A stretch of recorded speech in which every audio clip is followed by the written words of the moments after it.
Yo, yo, yo, it's your host, WRAPSTAR Boxing Knowledge in the house. So, we're supposed to have the legendary referee, International Hall of Famer, Mr. Joe Cortez. Now, I've just got to send him the link. And, you know what I mean? WRAPSTAR just had a nap. But, you know how it is. We're going to try and see if we can make it happen. But, ladies and gentlemen, if you're coming in, smash that like button. This might be too hardcore for you. You know, the boxing referee is a big part of the sport. Boxing referees have been in the sport for many, many years, and a legendary man like Joe Cortez.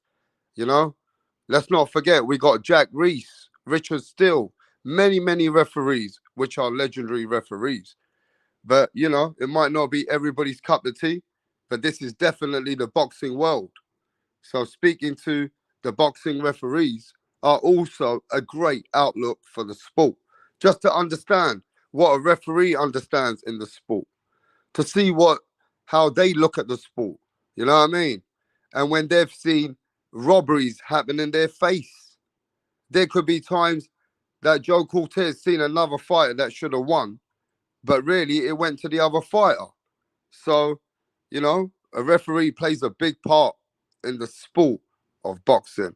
But yo, chill with me. Let me see if I can set it up and if we can get Joe Cortez on. I'm a bit late though. You know what I mean? I was having a nap. It was meant to be done a bit earlier, but let's see if we can set it up in it now. I'm just gonna link up with Joe Cortez behind the scenes and let me set this up.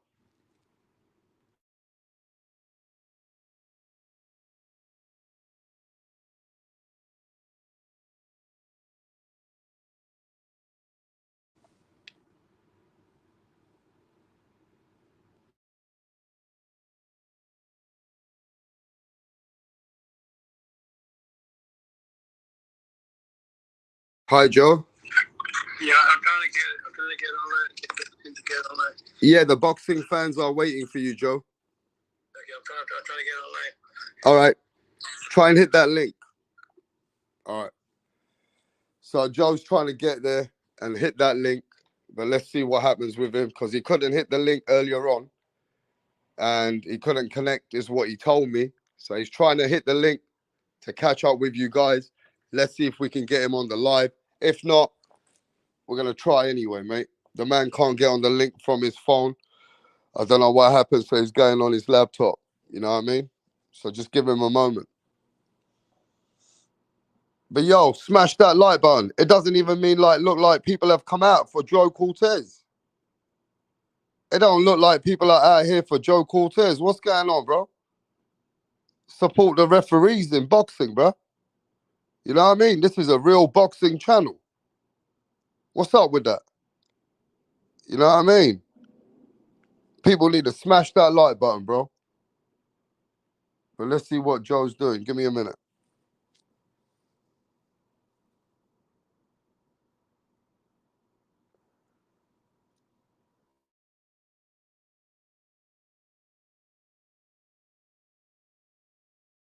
But anyway, man, what's going on, people? What's going on to the boxing fans? You know what I mean? What's happening with everybody out there? What's going on with the Tank Davis and Ryan Garcia? Fans are ready for that fight. We got Tyson Fury versus Alexander Usyk. Big fight coming up. Kalen Plant versus David Benavidez. Can't mess with that fight. That's a huge fight. David Benavidez, the Mexican monster, fighting Kalen Plant. Yeah, that's the fight I think fans are looking forward to right now. You know what I mean? That's the next one. David Benavidez, Kalen Plant. That's the fight that WRAPSTAR's hyped up for. You know, who you got in that fight? You got Kalen Plant. You got David Benavidez. Who do you have in that particular fight?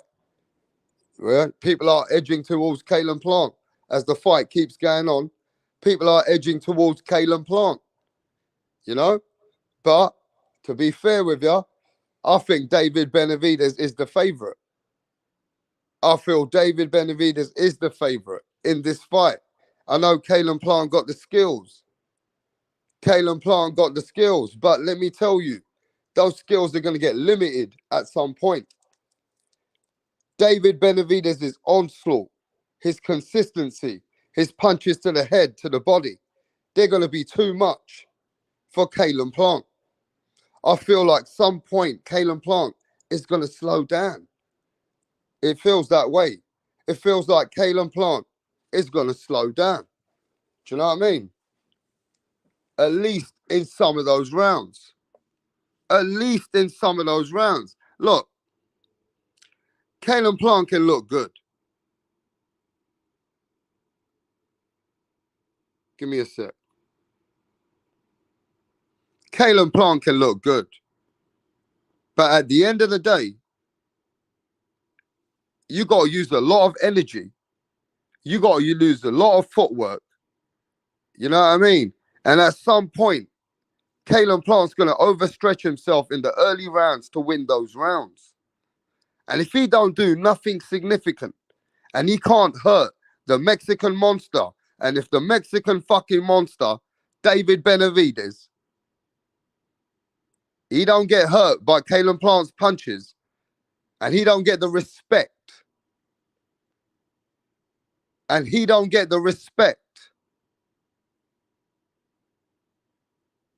from Caleb Plant, and he don't respect Caleb Plant's punches, then Caleb Plant's in trouble. Because no matter what happens, you saw what happened with Canelo Alvarez. No matter how good Caleb Plant looked, he could be confident, he can do what he wants. But at some point in the championship rounds, if Canelo Alvarez can catch Caleb Plant, tire him down, wear him down, and knock him out, then David Benavidez has got the blueprint. And David Benavidez has just got to keep himself like a bully. And then once he catches him and starts to slow him down and starts to hurt him, Caleb Plant is going to quit. Caleb Plant's going to quit in this fight. How about that? I feel like Caleb Plant will probably quit in the 9th, 10th round. Once it's too hard for Caleb Plant, he might get stopped.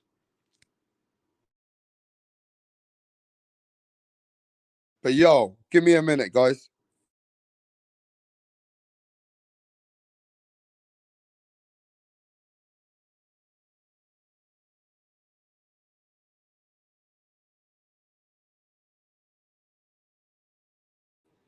So look, this is all I'm saying.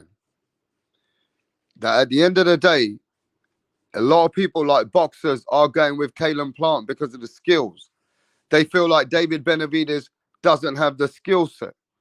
David Benavidez doesn't have the experience, the ring IQ. You know what I'm saying? But David Benavidez has also been a champion twice. David Benavidez has been a champion twice. You get me? Caleb Plant, he's been a champion and then he's lost his belt to Canelo Alvarez. He knows what it's like to lose. He knows what it's like to get knocked out. But David Benavidez is younger, hungry, and he looks like he's possessed for the job. He looks like he's possessed for this job. Do you know what I mean? So I've got to go with David Benavidez. I've got to go with David Benavidez. You know? But yo, let me get Tracy over here. I don't know what's happening with Joe Cortez. I just called Joe Cortez. You heard it earlier on.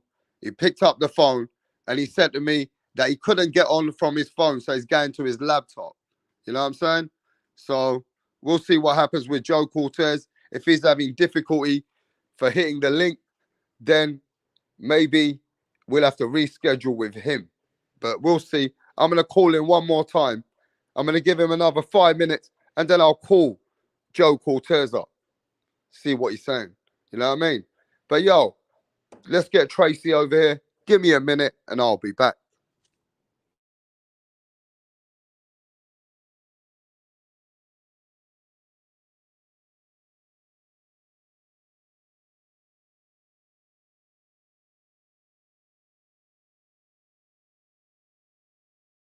Right, what's going on here, Donny Zonderlex? Barry's actually going to propose to Sandra. Sandra has been giving Barry mad head lately.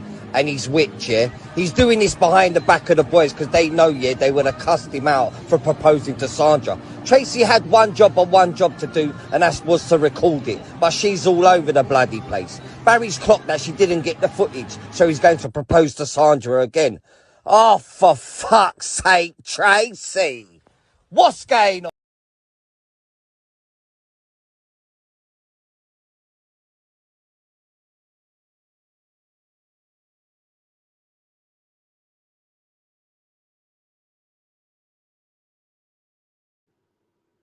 Yes, Joe. What's going on? Are you having trouble hitting the link? Are you having trouble hitting the link? Yeah, I got the link, but I just having trouble with the password getting on. Yeah, I just want you to say hello to the boxing world. The boxing world is watching right now. They can hear you right now. So do you want to just give a hello to the boxing world? Sure. Go ahead. Let me, hey, my boxing friends out there, United Kingdom, sorry I had the difficulty getting through, but I'm here in Las Vegas, Nevada, the boxing capital of the world. This is Joe Cortez. How you doing, guys? Yeah, give a big shout out to WRAPSTAR Boxing in London. WRAPSTAR Boxing in London. Send you guys the very best on the boxing capital of the world here in Las Vegas, Nevada. Yeah, you a legendary Hall of Famer, international Hall of Famer referee, and you've done some amazing things in boxing, Joe. Yes, I did. I've done a lot of things in boxing. I did 176 World Championship fights. It's been a great honor to be refereeing great fights in the last 35 years. I retired 10 years ago. Mike Tyson, Julio Cesar Chavez, Roberto Duran, and not to mention all the greats like Floyd Mayweather. You went to the other generations after them. I mean, Canelo Alvarez, Oscar De La Hoya. I mean, the list doesn't stop, Joe. Yeah, Lennox Lewis, Larry Holmes, George Foreman, you name him. So many. I did 176 World Championship fights. There's so many. It's been a lot of fun throughout the years refereeing all those fights. Man, that's amazing. And in your life, the people don't know this. You was a boxer yourself. Is that correct? Yes, I was. Yeah. Yes, I was a boxer. I was a boxer back in the 60s, back when in my younger years. And I had a lot of fun throughout the years refereeing, being a fighter. And that helped me become a better referee. Man, that's amazing. So why did you stop refereeing? I mean, why did you stop boxing? Why did you stop boxing? Well, there wasn't enough opportunity. I was a bantamweight back in the days, 118 pounder there, so there was not too much happening in my division. And I got kind of discouraged, and I just gave it up and came back as a referee. Yeah, so you worked in a casino before you went into being a referee, didn't you? Was that? You worked in a casino after as well, didn't you? You worked in a casino. Well, yeah, I was a casino operations manager. Well, before I became a referee. Then when I became a referee, I continued casino operations in Puerto Rico, but I was working out of our New York office. Yeah, I mean, to be honest with you, though, I think once you got into being a referee, was boxing the rest of your life? Was you just in the sport of boxing until you retired? That's correct. Okay, so go ahead. I was in the field of ophthalmology for a while on the delicatessen in New York while I was refereeing. And I did a couple of things, I said busy, and I was not making money as a referee. You don't make big money as a referee, but I was just working hard and keeping my family together. And then I retired in 2012. Now, what was I want to ask you, because I know you haven't made it on the video call. We're going to reschedule with you for the video call, but now where all the fans around the world are watching, you're an international Hall of Famer, legendary referee, so you get a lot of respect from our channel, but we do want to talk about your legendary moments. What were some of your legendary moments and your relationship? I want to first start with your relationship with some of the boxers like Mike Tyson. Well, I created a relationship with the fighters after I retired from boxing. Because while I was active, I was not able, but then I started working with ESPN. here in Las Vegas, and then I had to communicate with some of these fighters. That's when I became, friendly with them. But before that, I kept my distance from the fighters because there was a conflict of interest of being close to the fighters. Even though when I was in the ring, the fighters would put their arms around me and all that. But Yeah. it was something that I didn't want to do. But sometimes fighters, when you want to hug me, you say hello, thank you for a good fight. But I try to stay away from that because, like I said, as a referee, you have to keep a distance from the fighters. Now that's something you have to do just being a professional yourself, because Correct. you can't have an emotional attachment or even any attachment relationship at the time when you're working, because that could, it could, influence. They could think as a referee to a fighter towards a fighter, correct? Right. You try to stay away from them. Sometimes you can't help. Like one time, Floyd Mayweather put his arms around me, Yeah, I've got that after the picture. fight, I have and that and, and picture. and I couldn't help that. I mean, I thought, you took the picture, and it looks like we're friends, but I don't have no relationship with them at all. I just try to keep my distance from the fighters, but I have to be very professional as well. Yeah, yeah. And I want to ask you this though. You refed so many fights. Did you ever get criticized like some of the referees? It's such a hard job sometimes. Sometimes, Sometimes you get criticized as a referee, but you can't help that. The fans, you can't please all the fans all the time. I've been criticized by fans. Uh, when I did the Ricky Hatton fight with Mayweather, the fans yeah, criticized me. They said I didn't let him fight his fight.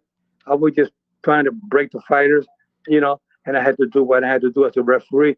But that was one of the few times I would have been criticized.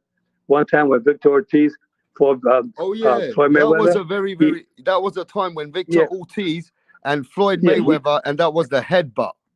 he had part of Floyd Mayweather, Yeah, and then he hugged him and kissed him one time. He hugged him and kissed him the second time, and I called time in, and he went to put his hands out again. Mayweather saw that I said time in, and Mayweather hit it with a left and a right.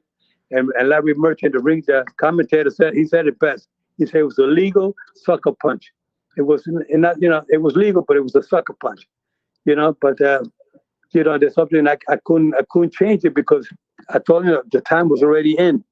When you tell the fighter to protect yourselves at all times, and this fighter Victor Ortiz dropped his hands down, and then Victor Ortiz later on, I met with him many times after that, with ESPN, and he confessed that his trainers told him to use his headbutt against Floyd Mayweather, and he said he normally doesn't fight like that. He's not a dirty fighter, but his trainers told him to do that.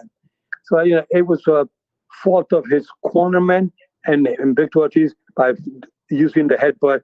Which is a dirty fight. You don't do that in boxing.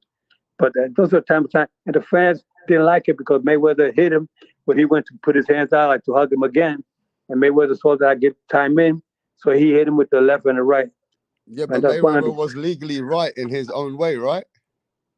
According, yeah, he was right exactly, but it was not it was not it was not illegal, but it was not a good sportsman like of doing it. But it was not illegal. He gotta protect himself, and he put his guards down, and it was not a good. The fans didn't like that. The Yeah, I fans want to see a understand. clean fight. I mean, it is what it is, though. But it was, if it's in the rule book, you can't go against the rule book. You got to go with what the rules are. Exactly, protect yourself at all time. And anyway, it was not a good thing. But anyway, Was that one of the most nobody. controversy fights you've been in, Joe? I think that's about it. That's about it. The only two I can think of. I've done over 1,000 professional fights, and I've done 170 world title fights. 176. Yes, Is it 176? Yeah. yeah. According to BoxRec, yes, Okay. 176 world title fights. yes. Okay, that's an accomplishment. How do you feel about being in the International Hall of Fame? Well, it was an honor getting inducted with Mike Tyson, Julio Cesar Chavez, Costa Zoo, Sylvester Stallone from the Rocky movie, which I was the referee in that movie, and National Berenstein. Six of us got inducted. It was a great honor to get inducted to the International Hall of Fame. I'm also in the New Jersey Hall of Fame. I'm in the Nevada Boxing Hall of Fame, and I'm in the World Boxing Hall of Fame as well. So Wow. I'm just happy that I'm in one of them, and I got into the big one which is the international one up in Canastota, New York. That's one everybody wants to get into, and I was lucky, and I was honored to be chosen. I was so surprised. I couldn't believe when I got the call. They tell me that I was nominated, and then when they say, Joe, you are going to be inducted, I was really surprised as can be. Now, Joe, I'm going to say this. One day, the boxing world were a little bit surprised because you came out of retirement and you came and helped to show a UFC fighter, a superstar like Conor McGregor. You were his referee in his sparring, and you were the one who were showing him how the rules were as a referee, showing him behind the scenes. Is that correct? That's correct. Well, sure. Yeah, it is. What happened was that Conor McGregor requested me. He they called the boxing commission and they wanted to get my phone number because Conor McGregor wanted me to be his trainer to teach him the rules on boxing. And so I signed a contract with them, and I had him for 5 weeks. So while he was preparing for the fight against Floyd Mayweather, they had me training him and making sure that he abide by the rules. And he did pretty good. I mean, he listened to me carefully, and everything he did, every time he made a mistake, I corrected him. So it was like a trainer, and it was it turned out to be. I was very pleased with him because he listened to me. Everything I was telling him what to do, he did it throughout the fight, and he followed my rules. He did real good. I told everybody that Conor McGregor is going to surprise the whole world, and he did because he lasted 10 rounds with Floyd Mayweather. And I told everybody, don't be surprised if he knocks out Floyd Mayweather. He Wow. can, if he can punch him, if he catches him, he can knock him out because he has a knockout punch. Yeah, people And didn't like that at the time. You know that, Joe? was that? People didn't really like that you felt that Conor McGregor stand a good chance against Mayweather at the time. I remember Yes. your value opinion meant a lot, and that's what Yeah. built the fight because a person like you said that this man might be able to do it, right? Yeah. And that sold the fight as well more. Yeah. Well, I thought I've been with him for 5 weeks. I got to like him. I got to see that he was really a real student of the sport. He really wanted to learn more. He wanted to do the best he could. He said, Joe, I want to do the best I can in this fight. You have to help me. I said, I'll help you. As long as you want to learn, I'll help you as best I can. Because we can make history if you can beat Floyd Mayweather, you know? He said, I'm going to try my best. I said, well, you give it all you got. I'm going to try my best to teach you everything so you can win. And he tried it. He tried his best. Let me tell you, I was very proud of him. I mean, he did the best he could, and then once Floyd worked him out, it was what it was. But he did what he could, and he did himself proud early on, and then Yeah, he lost afterwards. yeah. But he was more tired. Yeah, He got so tired. I think he yeah, lost more because he was more tired yeah. than he was not really beat beaten by. He didn't get a beating. He was more fatigued. And then when Floyd Mayweather saw that he was tired, then the referee had the choice. Robert Byrd was the referee, and Robert Byrd stopped it. But I think I gave Conor McGregor a lot of credit for his performance that night. I No, no, remember respect to him. I went back to ESPN the following Monday, and Julio Cesar Chavez, who was telling me him and I were working together with ESPN, he told me, "Yeah, sure, you were 100% right because he was uh, Julio Cesar Chavez was against me. He said, Joe, Mayweather, they're gonna knock him out in 1 round." I told Julio, you know what? What's gonna happen? Don't be surprised if Mayweather gets knocked out because I know Conor McGregor can punch and he's learning real quick, you know. So let's see. So when I came back to the ESPN headquarters, Julio Cesar Chavez told me, Joe, you were 100% right. You know, you got to give me credit. Mayweather did okay, but Conor McGregor was surprised the whole world with his performance that night. And I was very proud of him. Yeah, man. I mean, he did much better than people thought he could ever do. Yeah, yeah, All right, the big yeah. question, the big question. Conor McGregor, Joe Cortez, Paulie Malignaggi. What happened, Joe? It was a kind of a push and a punch at the same time. So if I was a referee in that regular moment there, I would say I would not call it a knockdown. I would say it's more of a push because they were both like together, and if it was more than anything, because Paulie was not hurt, he was more pushed than it was kind of a push off balance, and that's why I couldn't say nothing because I was under contract confidentiality agreement I had with the Conor McGregor people. But I tell you one thing, even though it was good for the fight because there people say, wait a minute, he put down Paulie Malignaggi, but Joe Cortez couldn't say anything. So but it was good for the game. It gave a lot of people surprise, but it would show that Conor McGregor had a big heart, and he tried his best. Paulie Malignaggi was not in the best condition. I remember talking to Paulie Malignaggi on a show afterwards, and I told Paulie, you know what? Why don't you get in good shape? Because when he came in to train with McGregor, he was not in the best of shape. He came in, he flew in, flying all night long, came in, and he to spar with McGregor. He was kind of jet lagged, and when he came in to spar that day, and he was so tired. But anyway, that's what happened that day. But I told Paulie Malignaggi, why don't you try to get a contract and make a comeback and fight Conor McGregor? May it be a main event for you and him to make sure that the fans will say, well, it's a good fight because they were sparring together. There was controversy of a knockdown. Why don't we make a fight out of it? I'll make a real fight. Wow, that was exclusive because Paulie Malignaggi told the world that Joe Cortez was there. And he goes, it's not what they're showing you. He goes, that he never got troubled the way that they're trying to show you in that 10-second clips. And he even mentioned that the legendary referee, Joe Cortez, was there. So Paulie said, release the whole tape. Don't just show seconds of it. Exactly. I agree with him on that because it was more of a push. That's why I would not call it a knockdown if it was a real fight, But it would have been a good reason for them to match each other for real in a real fight, And it can still happen today. Let them make a lot of money doing it. They can square it up and fix up the controversy. Let's do it now. Wow, and you were right there, weren't you, Joe? Yes, I was right there. And only you really know what happened, and it's crazy, right? Because Paulie said that this didn't happen, and he said Joe knows this didn't happen, and Conor McGregor's team never said nothing, but they just released a few clips.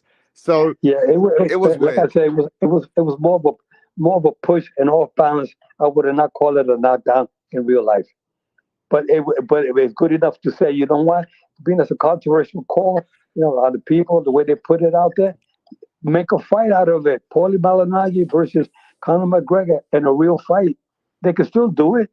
Conor McGregor is still active. And all Paulie Malignaggi got to do that. They get back in shape. He can still do it. Yeah, I just want to say this to the fans because right now you can't see the fans across the world which are in the show, right? And they're really giving you a big shout out. So we got a person from New York. You're from New York, right? Yes, sir. I'm from New York. Yes. We got a lot of New Yorkers are in the show right now. We got Real Boxing TV. He gives you a lot of love. Punch Drunk Boxing, one of the realest boxing shows. He gives you a lot of love. Eric Gomez, TJ, NL, Kevin Effect. I just want to let you know, Mastermind, Boxing with Frank, Mr. Sanchez, Brian Guzman. All these people are here listening to you right now. Many, many, many more.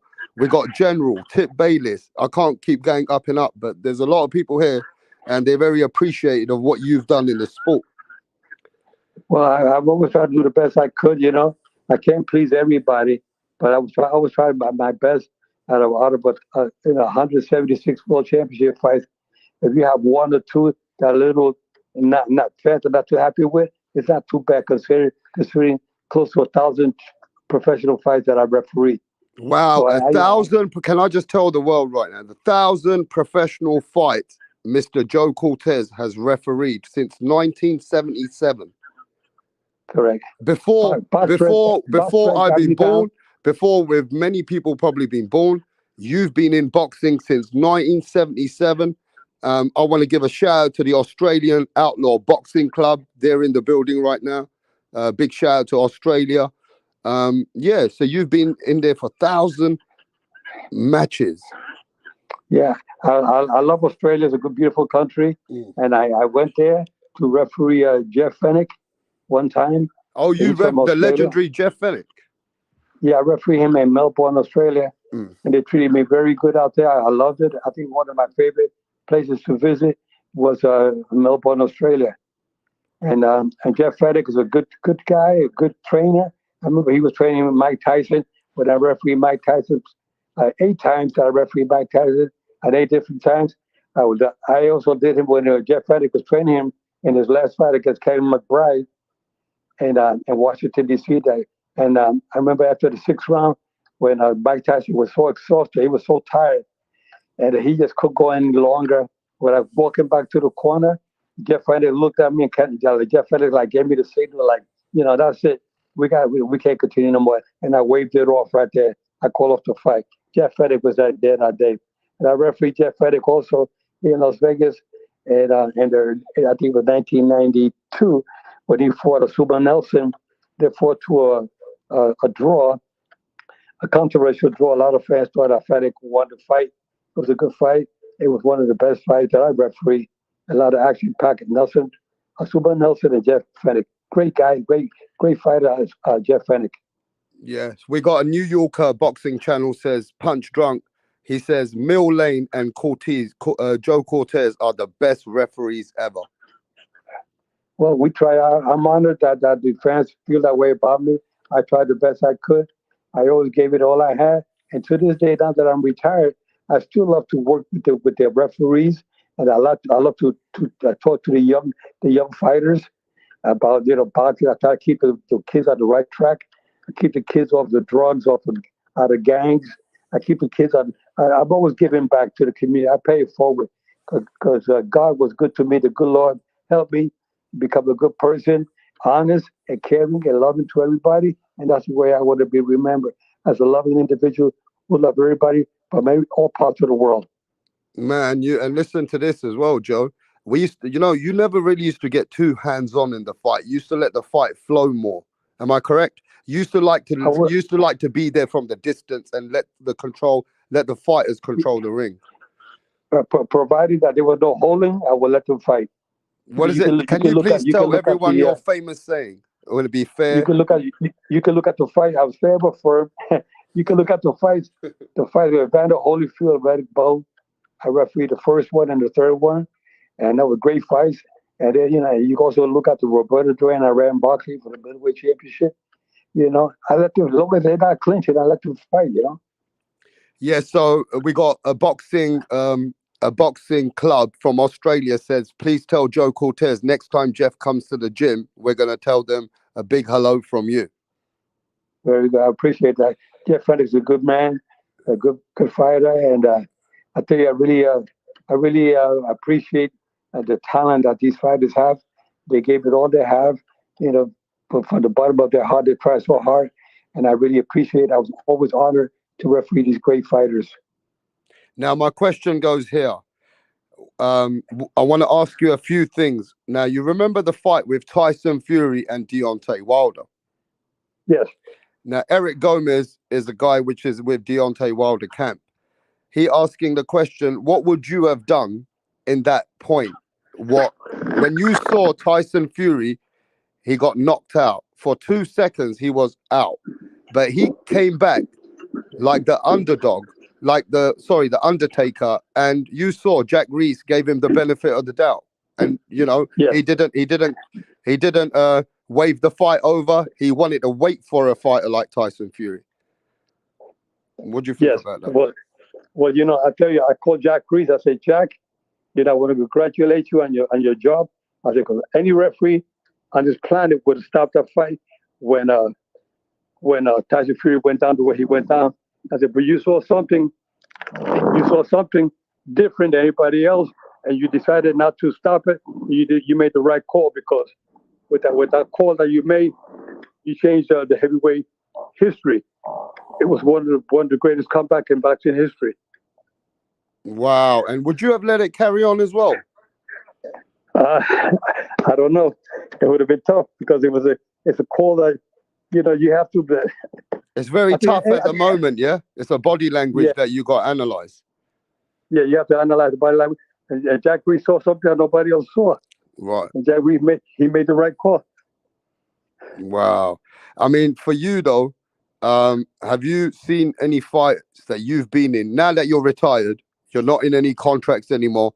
I'm sure you're as real as you can be. You even told us how you felt about Paulie Malignaggi, Conor McGregor. That's exclusive on WRAPSTAR Boxing Knowledge in United Kingdom. You have the first one to tell us the inside of Paulie Malignaggi and Conor McGregor, right? Now, Right. we got to ask you these questions. When you've been in any fights, have you seen a fighter win and you was like, nah, that shouldn't have happened? I kind of, when I was refereeing fights, Mm. I was not really scoring the fight. So no, I can't in that position of Mm. me refereeing the fight. When the decision was announced, I said, well, I wasn't scoring, so I can't say. Okay, But I okay. think, But you never used to look at it that objectively when you saw a fighter win and you never felt like, okay, that fighter, I don't know. You never actually look, you don't, when you're scoring the fight, when you're looking at the fight, you're not scoring the fight, obviously, right? exactly. I was there maybe watching out for the safety of the fighter Mm. and enforcing the rules. But there was a time when I was scoring the fight. I thought they had two judges and I was the third judge.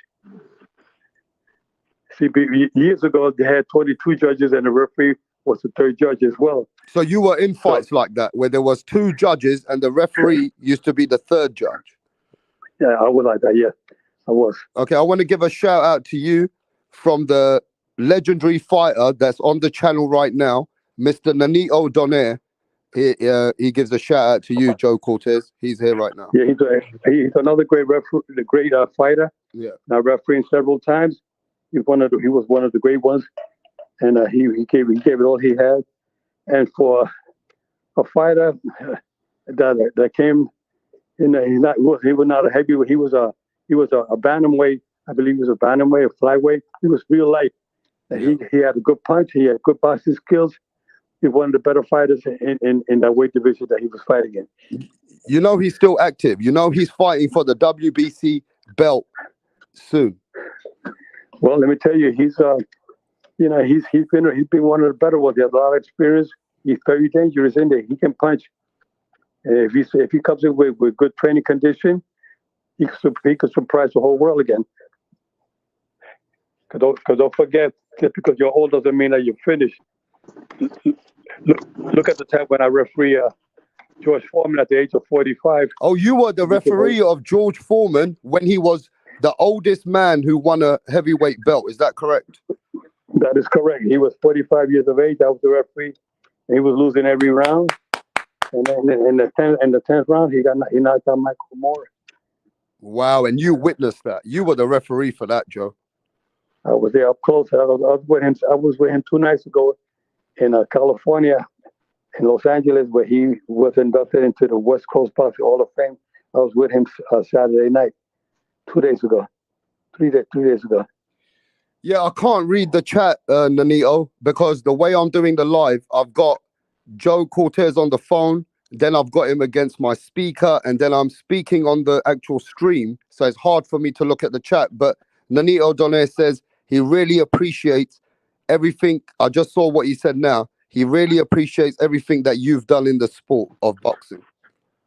Yeah, well, thank you. I take all my fans and fighters out there as well. They know when they went there, when I was in there with them, I gave everybody a chance, an opportunity to fight their fight and to do their thing. And Danilo Donaire was one of them. He knows that I gave a fair chance, like I gave the opponent.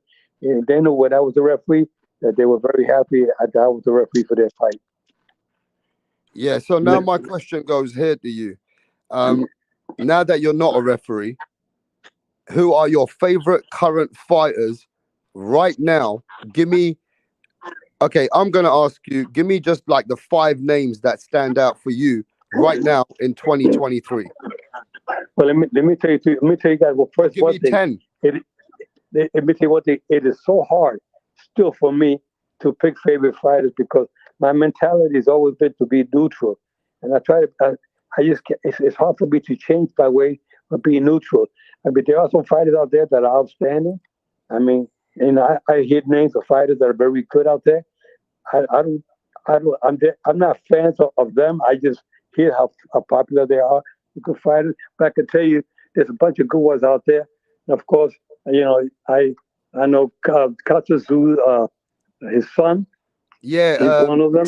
Tim Zhu.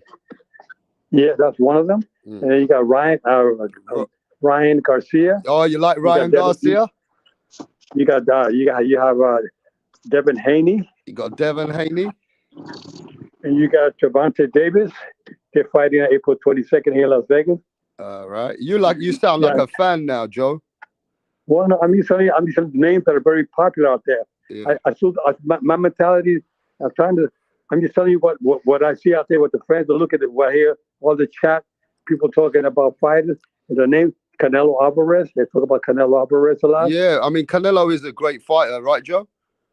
Well, he's one of the better ones out there. He's fought a lot of good fighters. Yeah. But there's so many. This Tyson Fury, for what he has accomplished as a heavyweight, you got to give him a lot of credit. You got Usyk, who's another great fighter. You got to give him a lot of credit. You got Anthony Joshua, another one that gave a lot to the sport of boxing. There's a lot of good names of good fighters out there. There's so many more out there. There's a lot more. I can't even remember. There's a lot of young fighters coming up. Ben. Conor Ben. Yeah, Conor Ben's another one coming up. What about Josh Taylor? Yeah. Josh Taylor's another good one too. And what do you think? Now, I want to ask you this. We got a 6'9" heavyweight, Tyson the Gypsy King Fury, right? He's been surprising the world. He's come back after 3 years and then again beaten the champion in Deontay Wilder, then knocked him out in the second fight. The third fight, he knocked him out. Now he beat up Dillian White, knocked him out. Tyson Fury now is being compared to the best heavyweights of all time because of his size, structure, movement. What do you think about that? Because you've been in boxing since 1977, refereeing it. So you've seen Muhammad Ali. You were where George Foreman was there. So what do you think? I think he's getting close to that level. He got to give a lot of credit for what his accomplishments. You also got a heavyweight in the United Kingdom who I think has a lot of good talent. Is Joey Jones. Yeah, Joey Joyce. Joe Joyce. Yeah, Joey Joyce. He's another one juggernaut. He has a lot of potential. He has a lot of potential to be a heavyweight champion. I like him. I like his style. I like his boxing skills. And I met him here in Las Vegas. He was training here for a while. I met him. He's a gentleman. He has a lot of good skills. There's another guy, another heavyweight named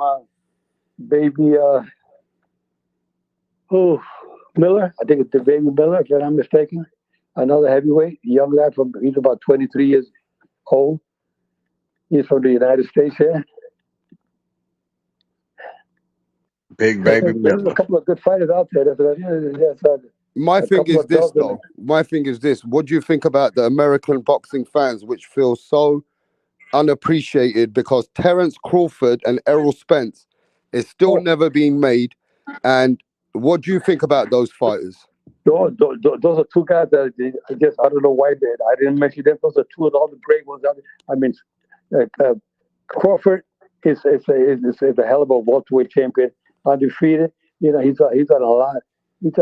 I like to see that fight where Errol Spence and Crawford. I mean, that would be an excellent matchup in the welterweight division.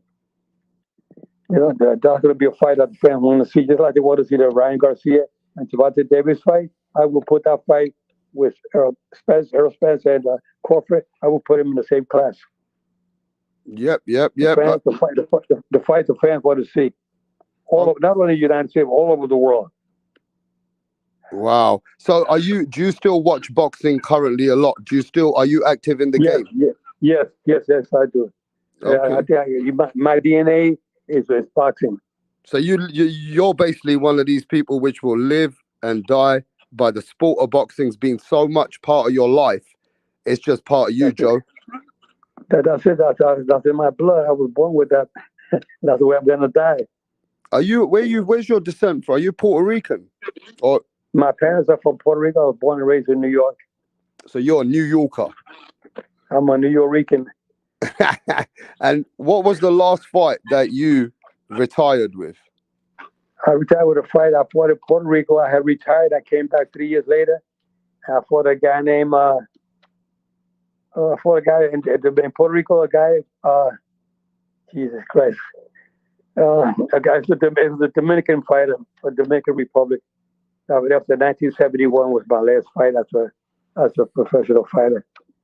Oh, that's amazing, man.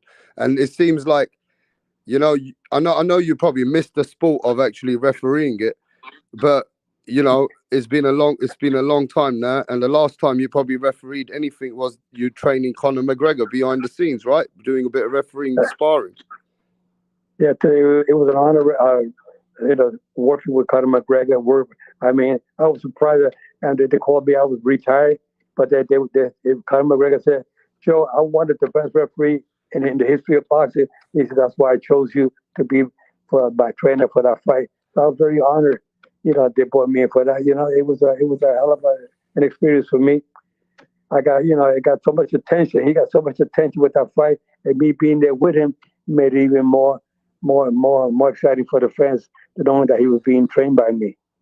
Man, that's awesome. And you know what? Let me just say this, Joe. It's an honor for us, WRAPSTAR Boxing Knowledge World, and the fans to have a legendary referee like you, a knowledgeable man of the sport of boxing, and you still made it on the show on your phone. I mean, I can only give you the most respect. And next time, hopefully the fans can speak to you directly, and they can also maybe, we'll set it up one day to get you on with the live video stream. But you've been, we appreciate you with coming to WRAPSTAR. Well, I'll tell you, to me, it's an honor. I do anytime you guys say, "Joe, we want you," I'll be there anytime, day or night, for my Hall fans. of Fame. Without the fans, we're nobody. Okay, But, I've got Mastermind who just jumped in. Mastermind's been watching boxing for years, so it seems like he wants to ask you a couple of questions. Is that cool, Joe? Sure, go ahead. Why not? Sure. Yeah, the fans want to speak to you. Go on, Mastermind. Hey man, Hall of Fame. I just watched your work yesterday. By far the best fight of your career was that Holyfield Riddick Bowe one. Oh, That was a how great do you fight. like that 10th round? Oh, that was the greatest round in heavyweight championship history. That's what they say, right? That's what a great fight. I had Evander Holyfield. I have a podcast talk show, the Joe Cortez Show, on Facebook and on YouTube channel every Friday at 2 o'clock Eastern Pacific time, Eastern Standard Time. And I had Evander Holyfield on my show, and I had him on for 40 minutes. He was talking. We were talking about the fight that he had with Riddick Bowe, and we talked about the ear fighting when Mike Tyson bit his ear. And Bill Lanes was the referee of that fight, and Evander Holyfield was a gentleman. He's very sharp. He talks very well. He handled himself very well in my interview I did with him, and I was very proud of his accomplishments as a heavyweight. And his championship, he did very well. Was that the best fight you ever did in your career? That was. It stands out one of the 5 best fights of my career. That's one of them. What's the rest of the fights? What's the rest of them? The other ones I would say was Oscar De La Hoya when he beat Julio Cesar Chavez. Wow. The first The time. first, then, when he was cut real bad. Julio Cesar Chavez against Greg Haugen at Mexico City, 136,000 fans. I refereed that fight. Then I got to go with Roberto Duran when he beat Rand Barkley for the middleweight championship of the world. And that was a hell of a fight. And there's been so many fights. I've been under so many great fights. I just said there's so many. Hey, let me ask you this, Joe. Mike Tyson has been one of the most, I don't know how to say to you, the most biggest figure in boxing in our generation, right? Yeah. Mike Tyson has done something that's touched so many people in boxing What do Yeah, you feel about Mike Tyson? Because now I you have think a good relationship with him. yeah, Mike Tyson has left it. He left a mark in boxing. He definitely is one of the greatest heavyweights of all times. You Yep. know, because of he had the punching power and his speed was he was untouchable. He was like nobody could touch him, but he was at his prime. You know, and Mike Tyson had it all. He had the he was so fast in that ring.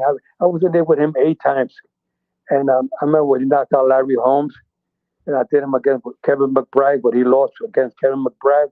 I did it when he knocked out Marvis Frazier, 30 seconds of the first round. I did it when he went the distance the first time against James Quick Tillis. I did him when he knocked out a bunch of fighters coming up as he was coming up. That's from 18 years. I met him when he was 13 years old. He came up to me in New York. He said, "Joe, I came up to you in New York when I was 13 years of age." I didn't know who he was back then, but then I started refereeing him when he was 18 years of age up until his last fight. Right? He definitely is one of the great ones of all times. I mean, Muhammad Ali always felt like he was one of the most dangerous fighters out there.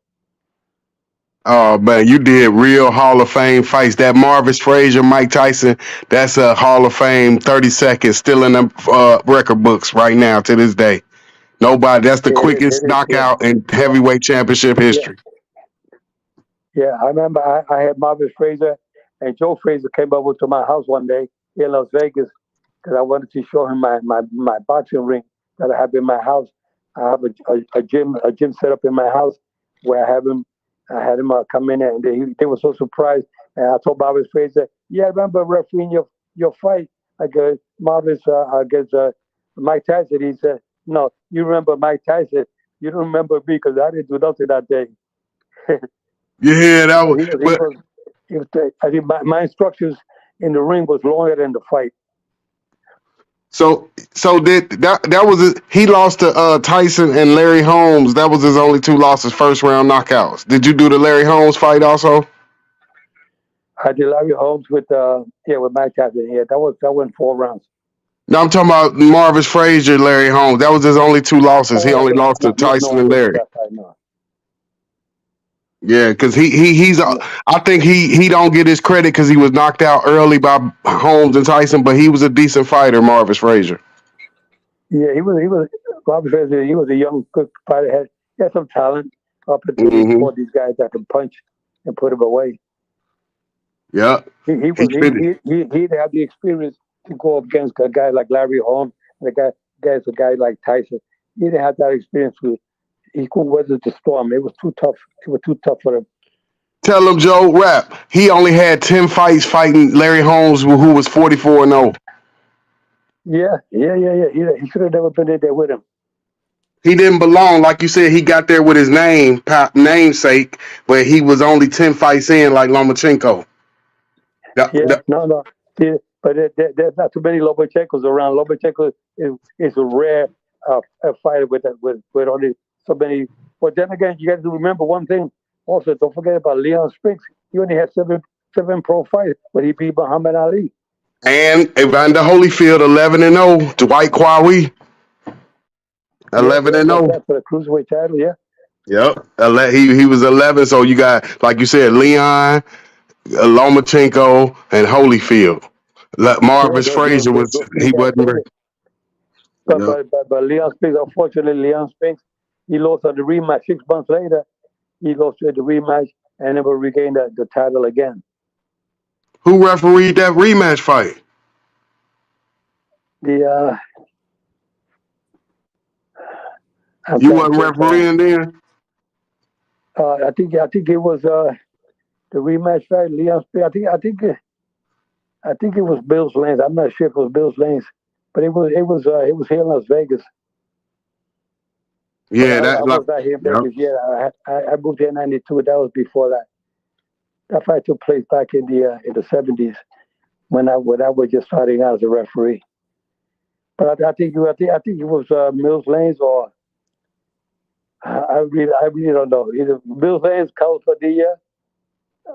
One of those two guys. Do you think that Larry Holmes fighting those inexperienced guys that late in his career led to his ultimate demise against Michael Spinks? he, I think that I think Michael Spinks would have never. As a matter of fact, I'm gonna tell you one thing. The second time they fought, I was a judge in that fight. Woo! I was not the referee. I was a judge, and I was the only one that gave it to Larry Holmes. The other two, Frank Burnett and Jerry Ross, gave it to Michael Spinks. How do you And score the everybody fight, Joe? Do you score? Do you have Pacific, like a Pacific way of scoring the fight? What is your main things of scoring the fight? Well, there's 4 criteria in scoring the fight, and the way I've learned scoring the fight was like when I was refereeing and judging at the same time. That's why they called me out to Vegas. The first time I came to Vegas was to judge the fight and not to referee. So they called me out to judge Michael Spinks and Larry Holmes, the second one. And the 4 criteria in scoring a fight is effective aggressiveness, defense, the harder blows, and ring generalship. Those 4 criteria is how you score a fight. That's the way I was taught. So, good defense, good being aggressive, effective aggressiveness, and a cleanup blows. Those are the ring generalship in total. That's how you kind of score the fight. And I saw Larry Holmes beat Michael Spinks in that fight, according to my scorecard. Yep. But Frank Burnett from New Jersey and Jerry Ross from Las Vegas, they gave it to Spinks. But I didn't see it that way, and they were booing that fight. It was a very controversial fight. Everybody thought that Holmes won the fight, and being that was my first time invited to Las Vegas, I thought that maybe I was on the wrong side. And the commission, everybody said, all the media people, everybody said, Joe, they're not booing you. They're booing the 2 judges. You were the only one who had it right.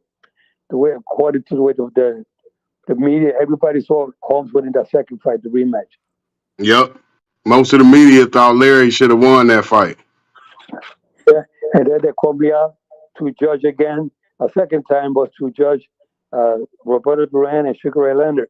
I was a judge for that fight. I think I gave Duran maybe 3 or 4 rounds at the both, and that was it.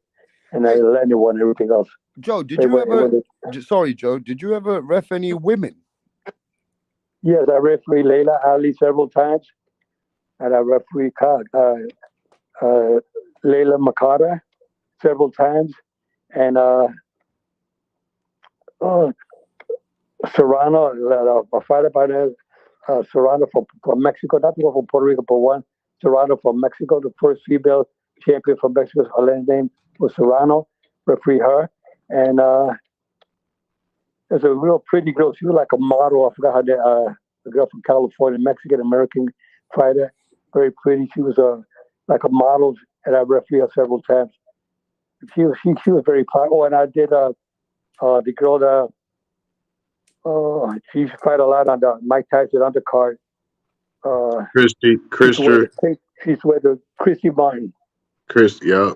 And you talking about the Mexican chick? She Mio, I think her name Mia or something. Mia St. John. Yep. Mia St. John was the other one, the pretty girl from California. Yes, I read Mia St. John, Chrissy Martin, Layla Bakata, Layla Ali, Serrano. Yeah, I did several female fights. Hey, what do you think about? You also did Bernard Hopkins, the Executioner versus Joe Calzaghe, didn't you? Exactly, I did that fight. Yeah, Joe Calzaghe beat him. Oh no! Yes, I did that fight. Yes, I did. Yeah, Joe Calzaghe, I was a referee. Yeah, that's right. Yeah.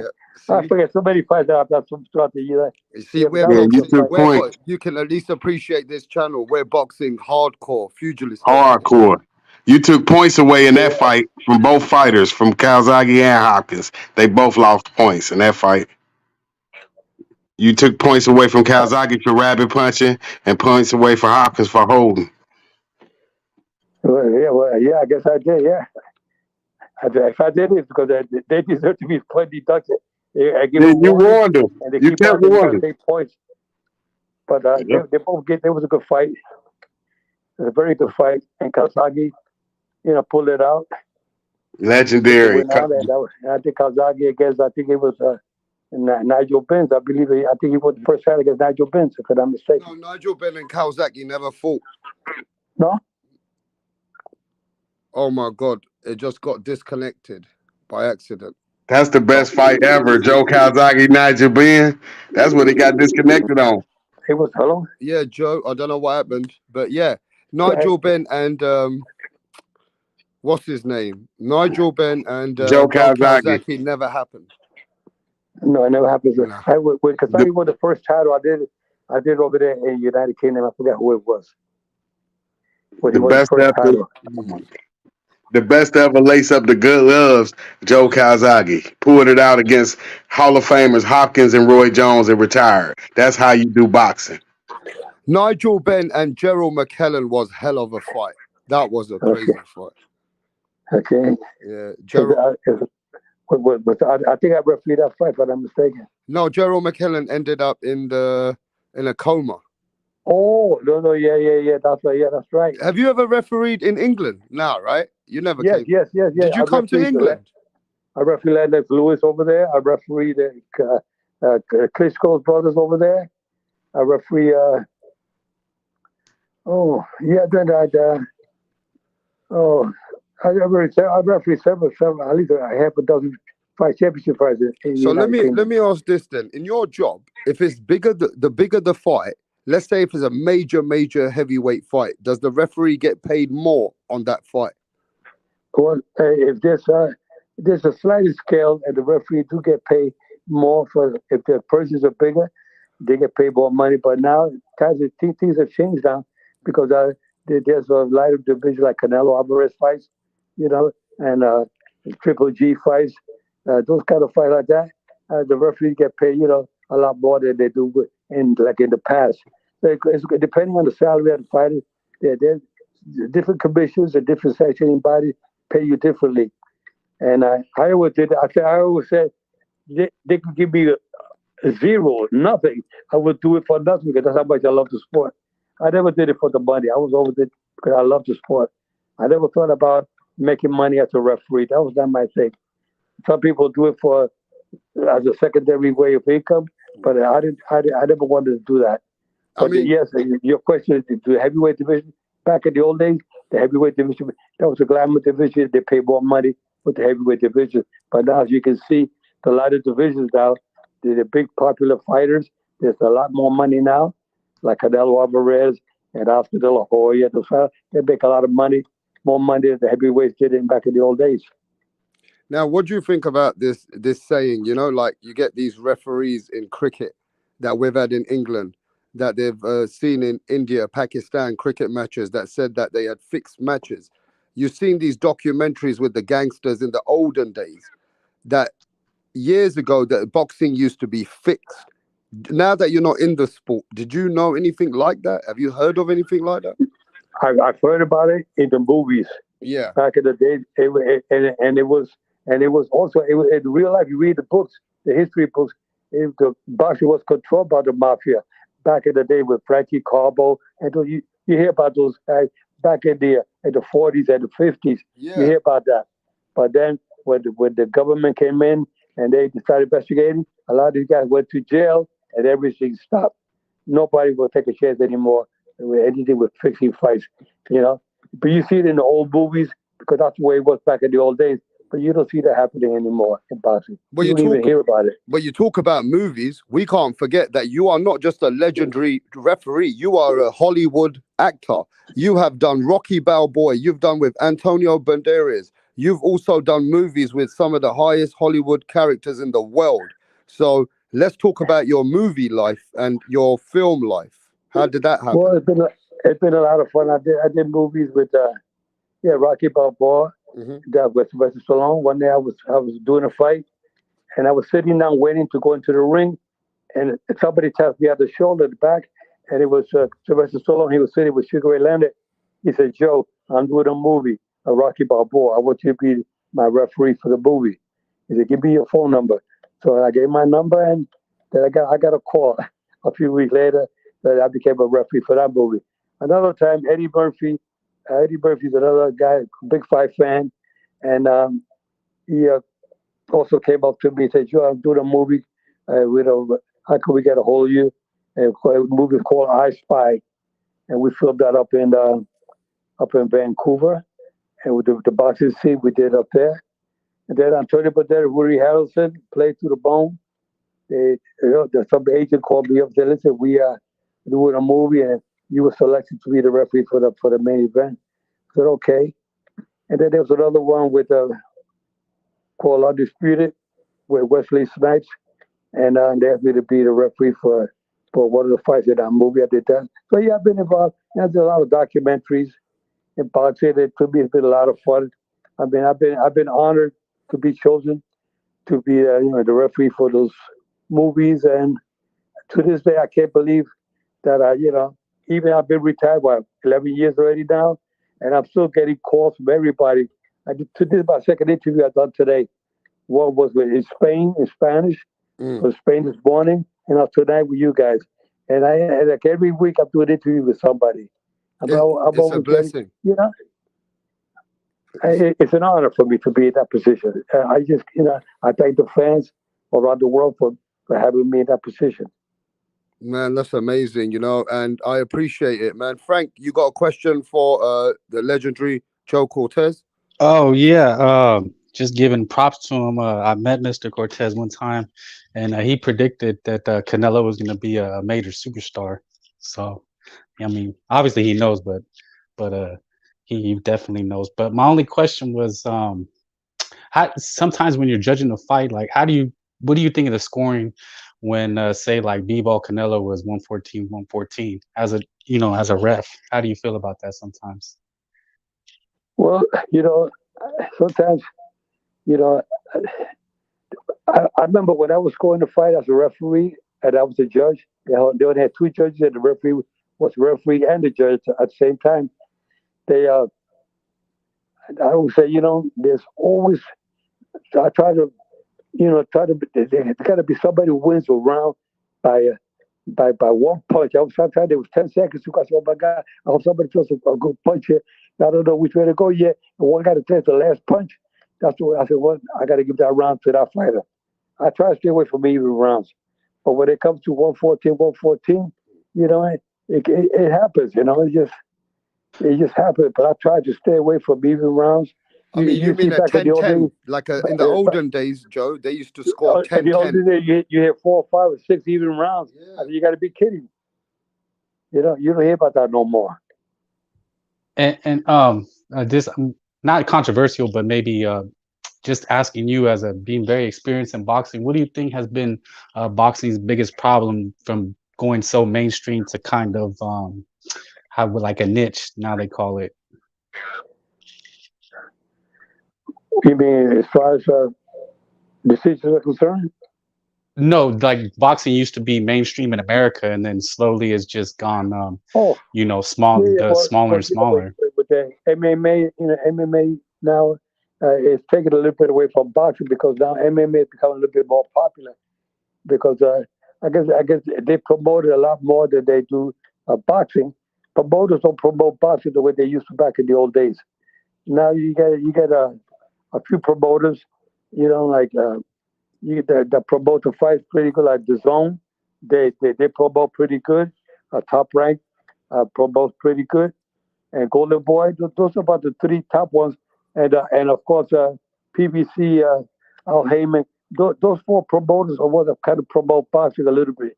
Those are about the four principal promoters out there today. But MMA has taken over a lot of the fans, and a lot of the fans in the MMA happen to be like they say 40% of the fans are females. They're more into MMA than they are into boxing, you know. But I think that boxing has its peaks and valleys.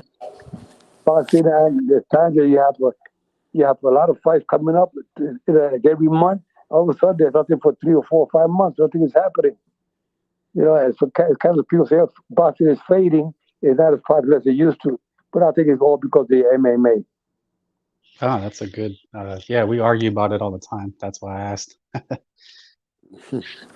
Okay, Joe, I gotta give it to you, man. I want to get you on a proper stream one day with all the fans, and we'll probably Well, set it up in the next month or two, or next month. yeah, for sure. But what I want to do, I want to be a commentator for the live boxing events from a referee's perspective. I can see things a lot different than some of the commentators. Some of the commentators You would be an never have. amazing commentator. In fact, you know Hmm. what, Joe? You should be the commentator. That's what I wanted to do. I want to commentate because I see things differently than the commentator sitting there. Some of the commentators never lace up the gloves in their lives. But I've been a fighter, I've been a judge, I've been a referee. And I see things I know where the referee should be taking points. I know where the referee should stop a fight. I know where the referee should call in the doctor. I know where the referee, should disqualify a fighter. I know so much more than the regular commentator out there because I've done it all already. I got so much experience when it comes to from a referee's perspective. I see things a lot differently. Yeah, yeah. I mean, and also your outlook of the way that you look at the inside of it is not, you got a very good different views, and that would be amazing to get a referee to be the commentator now. So when is that going to Well, take place? well, I'm waiting for the phone to ring. Are we going to see you on ESPN or some DAZN, or where we going to see you? I like to be doing the zone. The zone is pretty popular on ESPN. I Yeah. like to get out those shows. I was doing ESPN in Spanish, but I want to go on the English side. I want to because I that's where my strong point of view. I can explain to the fans a lot better. And I don't take sides. I don't favor one fighter over the other. I call it the way it is. And where does everybody find you? How can everybody reach out to you so that we can share that information right now? Well, they can go to the YouTube, Facebook. Facebook is very popular. You can find me on Facebook. You And got a also you channel? have my YouTube channel. Yeah. I do my shows. I do Fridays, the Joe Cortez show, it's our YouTube channel. And you go on Facebook, you go there as well. You see, Joe Cortez. You put in there, and anybody wants to get a hold of me, you can reach out to the Nevada State Athletic Commission. If anybody wants to reach out to me as far as anything with the commentating, you can reach out to the commission here in Las Vegas, and they get a hold of me, and then we go from there. Awesome, man. And let me tell you something, Joe. You've definitely got the love from us. And even one day, you got to remember this. You are the history of boxing. You're always going to stay in boxing. Even us younger kids or younger guys are going to be in it for many, many years. But we're never going to forget. We know that there's one legendary referee, and that's Joe Cortez. I'm glad to get you on here because I've had many fighters. I've had the WBC, Mauricio Suleiman. I've had great managers, promoters. But, to have you as being a kid to watch the fights that you did. I remember Marcos Madonna versus Amir Khan. I remember Mayweather versus Victor Ortiz. I remember so many fights. It's unbelievable. And, it's an honor for us to have you as well.